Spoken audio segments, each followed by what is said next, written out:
Action express इस वक्त अमेठी में है और हमारे साथ है यहाँ से बीजेपी की प्रत्याशी स्मृति ईरानी। अभी एक सभा खत्म करके गाड़ी में बैठी हैं। स्मृति जी, ये गांधी फैमिली का गढ़ है और माना यह जाता है कि यहाँ पर लोगों की वफादारी गांधी फैमिली के प्रति बहुत जबरदस्त है।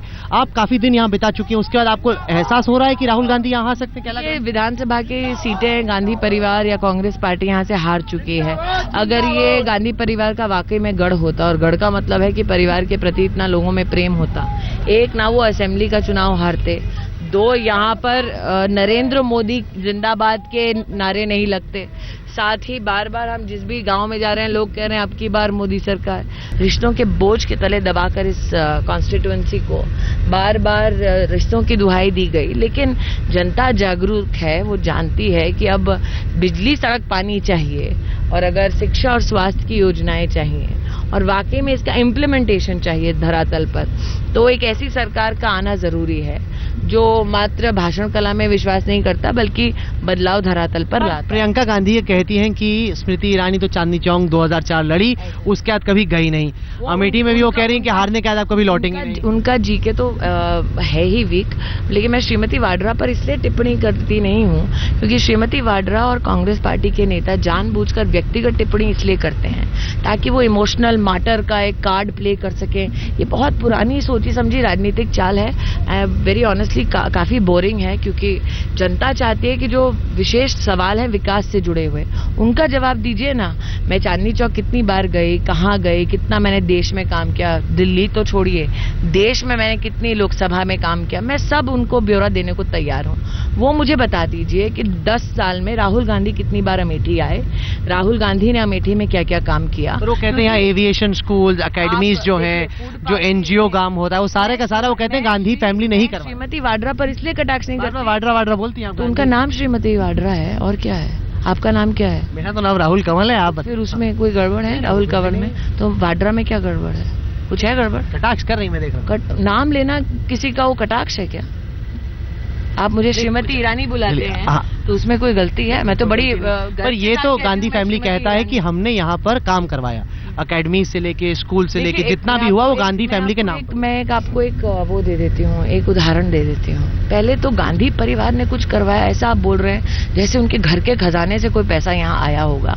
ये देश जो चलता है वो टैक्स पेयर, मैं भी टैक्स पेयर हूँ, मेरे पैसे से चलता है, तो कहीं ना कहीं मेरा भी पैसा यहाँ लगा होगा एज अ टैक्स पेयर। तो ये कहना कि हमने करवाया, ये उनके जागीर नहीं है, ये देश, ये लोकतंत्र टैक्स पेयर के पैसे से चलता है। दूसरी बात, मैं राहुल गांधी की बात करती हूँ क्योंकि मैंने कहा श्रीमती वाड्रा यहाँ से प्रत्याशी नहीं है और उनका ध्येय ये है कि कोई कटाक्ष करे और मैं कुछ उनके बारे में, उनकी माताजी के बारे में बोलूँ, और ये खेल बहुत बोरिंग और पुराना है। श्री गांधी ये कहते हैं कि यहाँ फूड पार्क बना है। मैं आपको आमंत्रित करती हूँ, आप स्वयं जाकर देखिए, आप अधिकारी से बात कीजिए। फूड पार्क की जमीन तक अभी तक निर्धारित नहीं हुई है। तो बयानबाजी करना अथवा कहीं पर इंटरव्यू देना आसान है। उनका ये कहना है कि भाई आज तक बिजली यहाँ पर नहीं आई, तो आप 10 साल से क्या कर रहे थे? अगर इतना वो आहत हैं इस विषय को लेकर तो क्यों संसद में 10 साल में वो नहीं बोले? क्यों उन्होंने सड़क पर उतरकर आंदोलन नहीं किया? जब इन्हें सत्ता चाहिए दिल्ली में तब बड़ी आसानी से सपा के साथ इनकी दोस्ती हो जाती है, बहुत समर्थन मिलता है। जब इन्हें लोकसभा का चुनाव लड़ना होता है तो इतनी दोस्ती होती है कि कोई साइकिल सवार यहाँ से प्रत्याशी नहीं होता। तो ये दोस्ती सिर्फ सत्ता का सुख भोगने के लिए। वो कहते हैं कि जानबूझकर राज्य सरकार जो है, पहले बसपा की अब सपा की, यहाँ की अनदेखी कर। नहीं, देखिए ऐसा है तो फिर सपा बसपा दोनों ने समर्थन दिया, उनको लौटा देना चाहिए था समर्थन उनका और कह देना चाहिए था भाई आप हमारे संसदीय क्षेत्र में इस प्रकार का अन्याय कर रहे हैं, हमें नहीं चाहिए आपका समर्थन। ऐसा किया क्या उन्होंने कभी भी? तो ये चुनाव में आकर इस प्रकार के स्टेटमेंट्स देना, बयान देना कि भाई हम तो बहुत बड़े परेशान हैं, बड़ा अन्याय हो रहा है। अगर आपको न्याय की उम्मीद थी तो आपने क्यों लिया ऐसे लोगों से समर्थन जो आपके लोगों के ऊपर अन्याय कर रहे हैं आपके संसदीय क्षेत्र में? प्रियंका वाड्रा के यहाँ पर कैंपेन करने से आपको लग रहा है फर्क पड़ रहा है? क्योंकि लोग उसको, उसमें करिश्मा है, लोग उसको देखते हैं, उम्मीद की निगाह से देखते हैं। आपको लग रहा है कि प्रियंका के यहाँ आने से राहुल को बल मिला? उन्होंने तो कैंपेन विधानसभा के चुनाव में भी किया था, तब भी हारी थी। लेकिन जैसे कि मैंने कहा श्रीमती वाड्रा मेरा विषय नहीं है, राहुल गांधी विषय, वो सांसद है यहाँ से। और मजे की बात शायद ये है कि मैं उन पर कटाक्ष नहीं करती हूँ, अपने दिन की शुरुआत मुझ पर कटाक्ष करके करती हैं, मैं मात्र जवाब देती हूँ। तो मैंने पहले भी कहा था, आज भी कहती हूँ, प्रत्याशी और सांसद सांसद राहुल गांधी है, श्रीमती वाड्रा नहीं। बड़ा जबरदस्त इस वक्त कुछ ही देर पहले कांग्रेस ने हमला किया स्नूप गेट के मुद्दे को लेकर, और ये कहा गया कि मोदी साहब को सरकारी तंत्र का इस्तेमाल नहीं करना चाहिए लड़कियों पे नजर रखने। ऐसा है कि कांग्रेस पार्टी किसी भी हद तक जाएगी इस वक्त, क्योंकि बौखलाहट उनमें बिल्कुल साफ नजर आ रही है। मेरा ये कहना है कि मैं अमेठी से भाजपा की प्रत्याशी होने के नाते अमेठी के संदर्भ में विशेष सवाल पूछ रही हूँ जो विकास से जुड़े हैं। उनके पास इतना समय नहीं है कि उसके एक भी सवाल का जवाब वो दे दें। उनके पास इतना समय नहीं। कल कांग्रेस के नेता गए हलियापुर, एक हमारे यहाँ 29 गांव का क्षेत्र है, वहां पर एक शहीद के घर गए और शहीद के पिता ने कहा कि आप इतने सालों बाद आए, जब 2 दलाल हमें दिल्ली लेकर जा रहे हैं, हमसे पैसा खर्चवा रहे हैं, तब आप राहुल गांधी हमसे दिल्ली में मिलते नहीं। गैस की एजेंसी देने का हमें वादा किया था, शहीद हुआ बेटा 2006 में, आज तक वो एजेंसी मिली नहीं। तो सुध इन्हें तब आई जब इन लोगों को लगा कि अरे स्मृति ईरानी बहुत हलियापुर में इनका कार्यक्रम हो रहा है, थोड़ा हम भी चले जाएं फोटो अपॉर्चुनिटी के लिए। अगर ये संसदीय क्षेत्र इतने वर्षों से उनका है तो क्यों है कि सुध-बुध नहीं लेते वो उन लोगों की जो वोट देते हैं। नहीं, यहाँ पर नरेंद्र मोदी आ रहे हैं रैली करने के लिए, आपको लग रहा है कि मोदी के आने से फर्क पड़ेगा? नरेंद्र मोदी को मैंने स्वयं निवेदन किया कि वो भारत के प्रधानमंत्री बनने वाले हैं। मैं चाहती हूं कि वो प्रत्यक्ष रूप से अमेठी की चुनौतियों को देखें। एक संगठन मंत्री के नाते उन्होंने बहुत उत्तर प्रदेश में काम किया था, लेकिन भावी प्रधानमंत्री के सामने हम प्रत्यक्ष रूप से इस पूरे संसदीय क्षेत्र की चुनौतियों को प्रस्तुत करना चाहते हैं। यहाँ पे आज हमारे सम्मेलन में आशा बहनें थीं जिनको काम के बहाने मेहनत बड़ी करवाई गई लेकिन वेतन नहीं दिया गया। यहाँ पे हमारा पीपरी नाम का एक गांव है जो चुनाव में बहिष्कार कर रहा है लोकतांत्रिक ढांचे का, क्योंकि वहां पर बाढ़ से पूरा गांव का गांव कट रहा है, लेकिन न राहुल गांधी को उसकी सुध है, न कांग्रेस पार्टी ने उनका कोई समाधान किया है। तो ऐसे कई विशेष विषय हैं जो कार्यकर्ताओं ने कहा नरेंद्र भाई के ध्यान में हम लेके आना चाहते हैं, इसलिए वो यहाँ आ रहे हैं। क्योंकि यहाँ पर बीजेपी हलकों में ये चर्चा है कि अमित शाह और मोदी की टीम को ये लग रहा है कि हो सकता है कि अमेठी फंस जाए, हो सकता है कि पहली दफा अमेठी में रोमांचक मुकाबला हो जाए, इस वजह से आपका साथ देने के बाद। ऐसा है, नरेंद्र भाई का नेतृत्व ऐसा है कि वो पूरे देश में जाकर कई लोकसभा की सीटों पर प्रचार कर रहे हैं। अमित भाई उत्तर प्रदेश के प्रभारी है, इसलिए स्वाभाविक है कि सीट में सबकी रुचि होगी क्योंकि वो स्वयं प्रभारी हैं। लेकिन मैं इतना कहना चाहूंगी कि मैं गौरवान्वित हूं कि मेरी पार्टी ने मुझ में इतनी क्षमता देखी कि जो लोग मुझे राइट ऑफ कर रहे थे, जिसमें आपका नाम भी शामिल है, वो लोग कम से कम ये तो मान रहे हैं कि टक्कर का चुनाव है और जीतेंगे। ये बात मैं आज आपसे कहना चाहती हूँ। जीतेंगे नहीं जीतेंगे वो तो कुछ देर में पता चलेगा, लेकिन कुमार विश्वास आप अभी से क्यों ये निर्धारित? मैं नहीं कह रहा, मैं तो कह रहा हूँ कि वो तो जनता को बटन दबा के तय करना है कि कहाँ। आपको भी ताना मारने की इतनी आदत हो गई है कि आप निष्कर्ष पर खुद ही पहुंच जाते हैं। निष्कर्ष पर नहीं पहुंचा मैं, तो आप रिपोर्टर हैं, आपको रिपोर्टिंग पर केवल रिपोर्टिंग कर रहा हूँ मैं, इसलिए कह रहा हूँ कि ना आप हैं ना मैं। अच्छा, लेकिन ये बताइए, भूल गई थी आप कितने क्रांतिकारी। आपके हिसाब से कुमार विश्वास का कैंपेन कैसा चल रहा है? क्योंकि जहां आप एंटी गांधी फैमिली वोट काट रही हैं वो भी काट रहे हैं। ऐसा है कि मेरा उनमें कोई रुचि नहीं है, क्योंकि मैंने पहले दिन से ही कहा है कि मैं यहाँ कांग्रेस से लड़ने आई हूँ, कांग्रेस की बी टीम से नहीं लड़ने आई। क्योंकि यहाँ पे हमने देखा, अब हम आ रहे थे अमेठी से। आप जाया मत कीजिए ऐसे लोगों के बारे में बात करते। आप चाहती हैं कि वो डिसमिस हो जाए, लेकिन वो डिसमिस हो नहीं सकते। अमेठी की हकीकत है कि मैंने कहा पहले भी कि आप बहुत क्रांतिकारी हैं, तो मैं भी जानती हूँ। आपको अगर अपना समर्थन कुमार विश्वास के प्रति, हमारा समर्थन ना आपके प्रति ना उसके प्रति ना राहुल गांधी के प्रति। राहुल जी, ऐसा है, आपका निजी समर्थन नॉन अलाइंड है, हमारा निजी समर्थन किसके प्रति? हर बार लड़ने क्यों लग जाती है स्मृति जी? ऐसा है कि आपका निजी समर्थन किसके प्रति है उससे मैं भली भांति परिचित हूँ, लेकिन मेरा वक्त उन लोगों के लिए जाया मत कीजिए जो कांग्रेस पार्टी की बी टीम है। आपको लग रहा है बी टीम है वो कांग्रेस पार्टी की? हाँ, वो दिल्ली की सरकार में स्पष्ट भी हो गया था। कांग्रेस पार्टी ये कह रही है मैडम कि अगर स्नूप गेट पर प्रोब होता है तो बीजेपी को इतना परहेज क्यों हो रहा है? आप करिए ना प्रोब।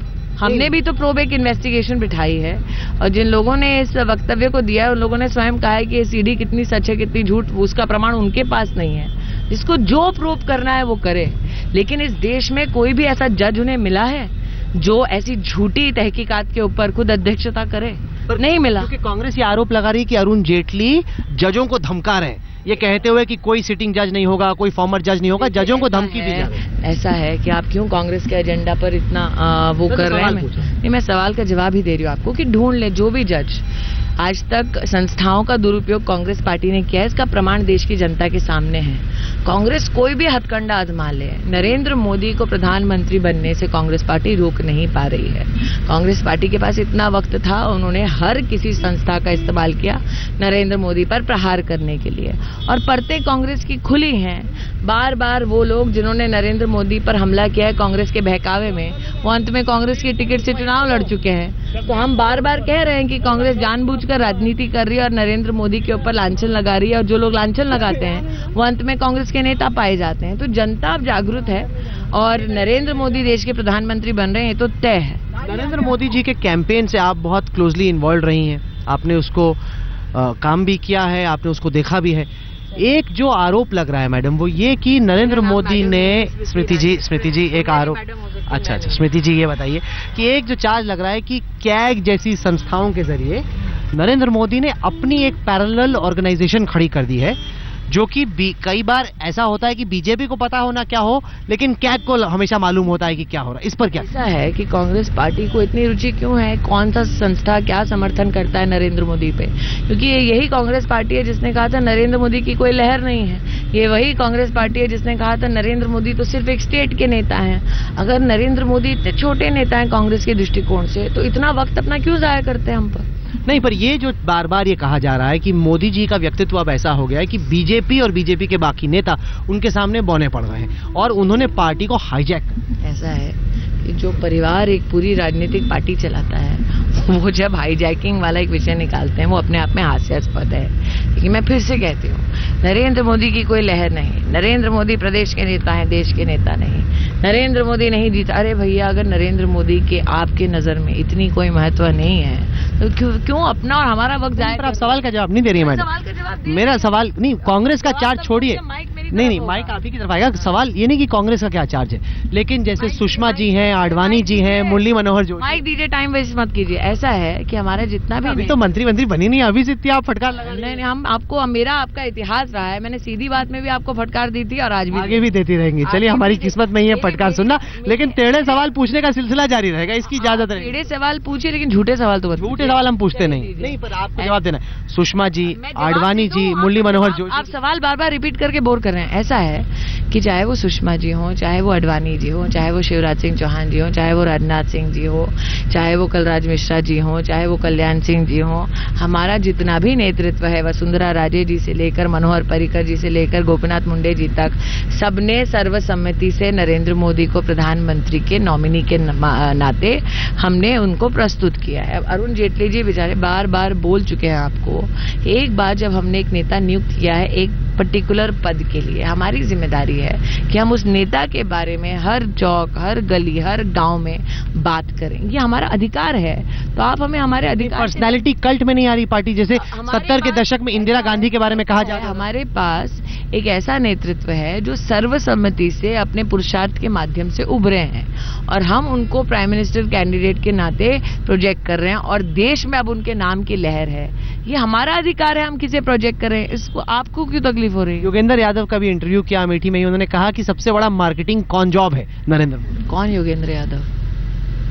आम आदमी पार्टी के नेता है। फिर आप मेरा टाइम वेस्ट कर रहे हैं बी टीम के साथ। आपको लग रहा है कि ये बी टीम है पूरी, मतलब आम आदमी पार्टी को आप ज्यादा नहीं आंक रही, आपको लग रहा है कि ऐसा ही है कि जो लोग सिद्धांत की बातें करते हैं लेकिन सत्ता के लिए भ्रष्ट कांग्रेस के साथ हाथ मिलाते हैं, जिन्हें वक्त नहीं लगता सिद्धांत त्यागने में, उनके बारे में वक्त में जाया नहीं करूँ। अच्छा, खत्म करने से पहले आप मुझे ये बताइए स्मृति जी कि 16 मई के बाद बीजेपी के पास दो ऑप्शन है। एक ऑप्शन है डेवलपमेंट का रास्ता, जिस पर आपने एजेंडा लड़ा, कैंपेन लड़ा। दूसरा ऑप्शन है राम मंदिर का, आर्टिकल 370 का। बीजेपी कौन सा रास्ता अपनाएगी? भारतीय जनता पार्टी ने अपने घोषणा पत्र के माध्यम दोनों चीजें, डेवलपमेंट का मुद्दा आप सबके सामने प्रस्तुत किया है, गुड गवर्नेंस का मुद्दा आप सबके सामने प्रस्तुत किया है, कल्चरल नेशनलिज्म का मुद्दा भी आप सबके सामने प्रस्तुत किया है। घोषणा पत्र पढ़ लीजिए। घोषणा पत्र में तो दोनों चीजें, प्राथमिकता किसको? हम कह रहे हैं कि राष्ट्र का विकास हो, उसमें विकास संस्कृति का भी हो, उसमें विकास संस्कार का भी हो, उसमें विकास सड़क, बिजली, पानी का भी हो, तो क्या उसमें बुराई है? स्मृति जी, आपकी अगली सभा का वक्त हो रहा है, आपने हमारे लिए वक्त निकाला, इसके लिए आपका बहुत बहुत शुक्रिया। धन्यवाद। तो स्मृति ईरानी से ये थी आज की चुनावी मुलाकात। देश और दुनिया की बाकी खबरों के लिए आप देखते रहिए आज तक।